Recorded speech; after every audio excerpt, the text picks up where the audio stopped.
Instant charter school. It's a worthy proposal for Connecticut now. I've bounced this off enough people. Nobody's flat out anti. My own state rep is a careful man. He's concerned for people. He's concerned about consequences. And I have an ostensibly not so careful proposal. But we are in, for education purposes, nearly an emergency. Okay? We have kids falling behind. We have angered parents. So, to some small extent, winging it has merit. You have parents that are going to get more and more angry. Tonight I'll be at my 4th school board meeting in the last 3 weeks. I'm certain it'll be contentious. Principals, school board members, the superintendents, they are under pressure, and it's getting more fierce. Pressure from parents that want to do things their way. Now, their way may frankly be the way schools they got used to, and we've greatly changed things. My proposal, let parents who want to opt out but stay in the system get a graduation degree from the town, be certified by the state, let them. And thus let them go to smaller schools, maybe cross-border, with tuitions paid for, but not costing the state any extra money. Let them form these classes in underutilized buildings, okay? There are underutilized office spaces. There are church buildings. There are even homes where 6 or 7 kids can congregate with a teacher. With a teacher who will invite others to join online. It generally still works with smaller groups of interested kids.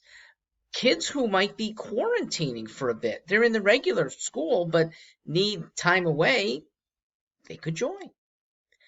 A few teachers would probably relish this kind of schooling. They want to teach. Some of them are under jeopardy of being fired because they don't want to follow the restrictions that the state is forcing on them. Many more teachers, whether vaccinated or not, whether worried about masking or vaccine, they just want to teach without imposed district rules. So let them. And please, regulate on the back end. Don't set up an elaborate scheme for how kids can be exempted or not. Let parents choose. This is what capitalism does, and it's why capitalism flourishes. Education doesn't flourish in part because of restrictions. It's laboratories of democracy in a realm that is very important, education.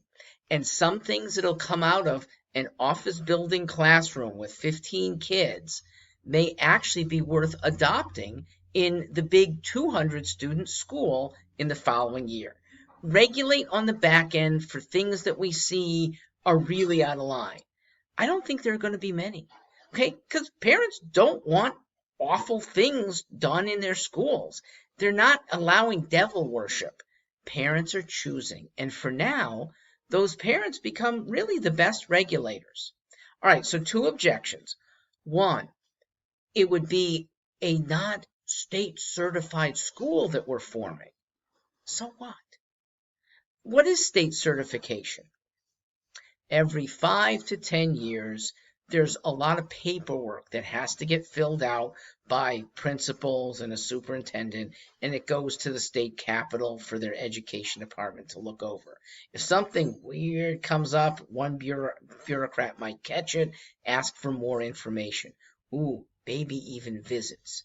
And then when visits happen, they're with very few teachers, almost no parents, so actual input about the goodness or not so goodness of a school is absent.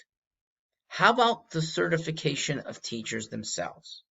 Well, anecdotally, almost all of us know that there are very good people who have teaching skills that might not gone through the same process of the state. And that was 15 years ago. And by the way, not a single person so far has graduated with a 2-year degree in online teaching. Okay? Not one. So the effectiveness that many teachers have in this newer realm is irrespective of whether they're certified.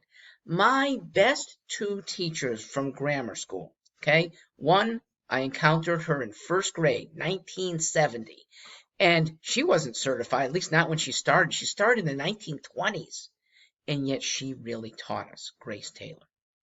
And in high school, because it was a private school that didn't need state certification, it was filled with great teachers. My favorite of them, he was Princeton educated, down to earth, actually a little bit screwy in some beliefs. He wore a Soviet star on his cap, but he taught us how to think critically.